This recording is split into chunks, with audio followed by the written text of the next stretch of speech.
Happy Saturday, April 6th, everyone. Hunter here again at Weather on the Go, and suffice to say, this is one of the more active weather patterns that I have seen. I'm 23 years old, and we have a lot of active weather coming forward here, and we have a multifaceted storm system bringing fire weather concerns, very high winds, and severe weather this weekend, followed by a new storm system that will bring very heavy flash flooding rains next week and significant rounds of severe weather. We'll break it all down for you here on today's weather forecast. So if you are not a subscriber here to Weather on the Go, now is the time to subscribe down below so you are aware of the upcoming weather events throughout your area this year. And also be sure to press the like button, the thumbs up button down below. It truly does help out more than you know. So let's look here at our temperatures today and this weekend, because we have some warmer spring-like temperatures advecting from the Gulf of Mexico all the way up here to Nebraska,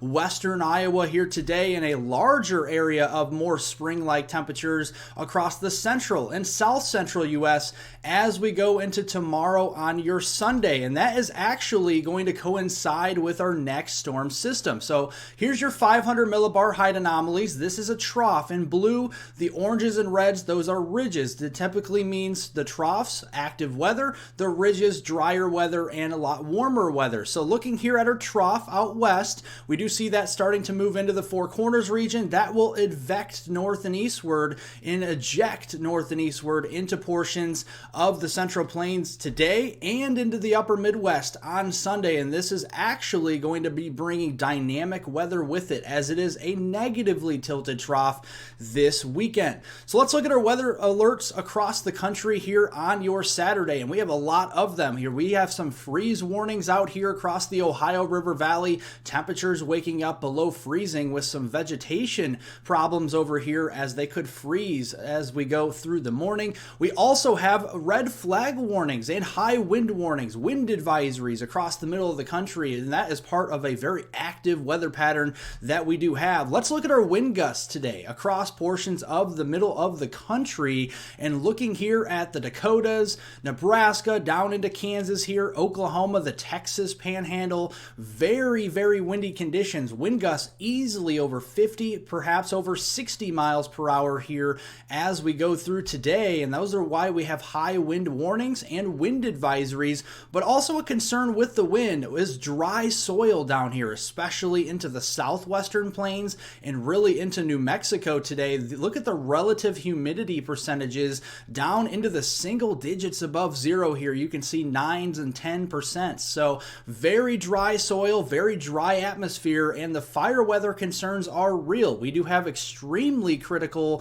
fire weather concerns for southeastern Colorado, southwest Kansas here into the Oklahoma Panhandle, but critical fire weather concerns from West Texas all the way up here into central Kansas and southeastern Colorado through today. So again, make sure open burning is a no across this region as we go through today.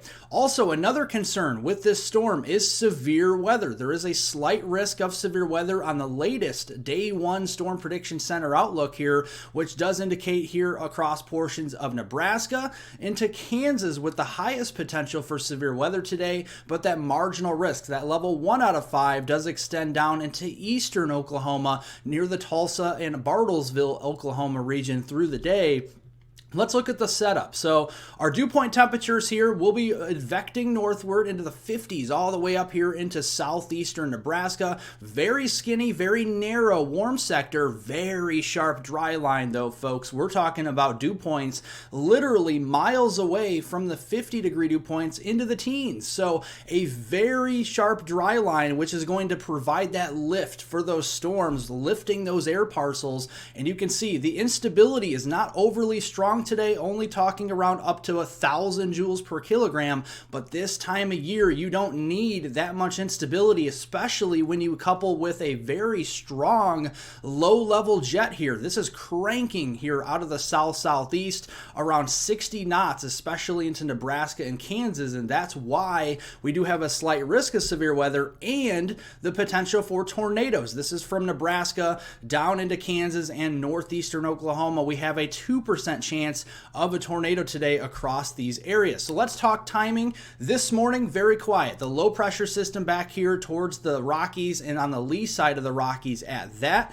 As we go into the afternoon, here comes that dry line, and that dry line is going to provide the lift for those showers and storms. We're going to start to see them ignite across Nebraska, eventually working down the dry line there through Kansas, and eventually toward the Tulsa, Bartlesville area, maybe the northeastern side of the Oklahoma City metro, and this will grow upscale into a squall line. So damaging winds and hail will be the main risk here, but a couple of tornadoes cannot be ruled out, especially with that strong low-level jet. And you can see this evening, this will be approaching Omaha, Kansas City, and again, the Tulsa region. And then going into early Sunday morning, these storms will be on a weakening trend as they outpace the instability further to the east, but still some rain showers for places like Cedar Rapids, down into Kirksville, Missouri, the Quincy region, and perhaps down into Springfield, Missouri, going into the after midnight hours of your Sunday morning.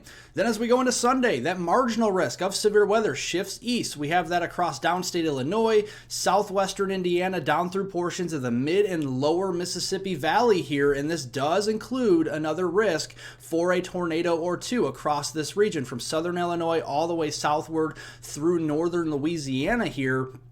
So let's look at the setup here Sunday afternoon. We have isolated, widely scattered storms developing here on the cold front, and they'll move eastward slowly through the evening hours. Notice not everybody's seeing a thunderstorm, and certainly not everybody is seeing severe weather, but if you do get under one of those stronger cells, damaging winds and hail will be the main risk, but an isolated tornado will be possible into your Sunday evening across the mid and lower Mississippi Valley region. Let's look across the country though. Not only are we talking severe weather and fire weather concerns and high winds, but also snow with this system, folks. Very heavy snows breaking out across Montana into Wyoming here today. That will continue, that snow shield, into the Cheyenne, Wyoming area as we go into tonight. Even some snow trying to make its way into the panhandle of Nebraska into northeastern Colorado tonight as well. That will continue going into your Sunday and even Sunday night. So a prolonged period of some heavier wet snowflakes across Montana, Wyoming, into the Dakotas there, and western portions of Nebraska, and that is going to lead to some significant totals. So if you do live into Montana, Wyoming here, into the western Dakotas, especially western South Dakota there, into the panhandle of Nebraska, getting into northern portions of Colorado there, even back into Utah, we could be talking several inches or a couple of feet of snow as you go up in elevation through your Monday, April 8th time frame. Now let's talk our new storm system, because that's not it, folks. A new storm will be moving in, so we turn our attention back to the west. Early next week, we have that trough that ejected across the upper Midwest here on Sunday. Another trough will peel off that here on the southwestern side of the U.S. as we go into Monday. That will be moving slowly to the east. Look at that. Only the middle of next week. It's going to take 2 days just to get from Southern California to Texas, and another 2 days just to move up here on towards Ohio. So a very slow, sluggish moving storm as we go through next week, and it's going to provide a prolonged period of heavy rain. So flash flooding concerns will be something to keep an eye on here. So let's go here into Monday. Very big day, total solar eclipse here. We have a frontal boundary draped across coastal Texas and the Dixie Valley region. Now for cloud cover here, this is your total cloud cover map in percentages. Essentially, where you see the whites is where you're probably not going to see the total solar eclipse. Where you see the blues, like up here into Arkansas, into downstate Missouri, into Illinois, into Indiana, Ohio, there may be some opportunity for some breaks in the clouds, a mix of sun and clouds there on Monday. The best bet for the viewing of the total solar eclipse will be up here into the northeast, Maine, Vermont, New Hampshire, and upstate New York, where we have zero cloud cover here and a fresh snowpack, enhancing some of that drier air. So definitely looking at that across portions of the day on Monday. Now looking at Tuesday, here comes that system. Heavier rains stretching from the southern plains eastward through the southeast there on Tuesday. Same thing here on Wednesday. Then that storm finally moves east on Thursday, providing some heavier rains from the Ohio Valley back here into the mid-south, but also potentially a severe weather setup across the southeast there on on Thursday, and then that finally moves into the northeast by Friday. And a week from today, yes, next Saturday on the 13th of April, this system is still with us up here across the northeast. So a prolonged period of precipitation here as we go through next week across the middle and eastern 2/3 of the country. And look at all the rainfall this storm is going to be dropping along its path. And you can see very heavy rains from Texas all the way through the southeast, the Ohio Valley, the mid-Atlantic, the northeast, even southeastern Canada, getting in on some of the heavier rains up there into Quebec and Nova Scotia, places like that, through next Sunday. And the heaviest rains will be down here. So east of I-35 in Texas, down here toward the Tyler region, getting toward Houston, Lake Charles, Shreveport, over there toward Alexandria, Louisiana, even the Greenville, Jackson, Mississippi region, Tupelo up here as well, need to be on high alert for potential flash flooding. There could be a swath there in those cities I just mentioned of over 6 inches of rain, potentially double-digit rainfall totals if the worst case scenario did pan out across this region. So flash flooding will definitely be a concern, but also another concern with this storm, and another significant one at that, is severe weather. Now we're going to have a lot of severe weather here, a slight risk on their outlook here on Monday for potentially some severe storms, and this could include very large hail across central Texas here, so definitely watching out for that. The setup on Monday, we have a lot more instability, a strong reservoir of instability here, around 2,000, 3,000 joules per kilogram across especially Texas, but advecting up there into Oklahoma, into Arkansas, and northern Louisiana. But look at the mid-levels, folks. Our moisture levels in the mid-level of the atmosphere is very dry. So you have strong instability at the surface. You got a warm surface temperatures and a dry, cooler atmosphere aloft in the mid-levels. That spells out the potential for some very large hail producers, likely 2 to 3 inch diameter hailstones with these storms across central Texas on Monday. So let's look Monday morning.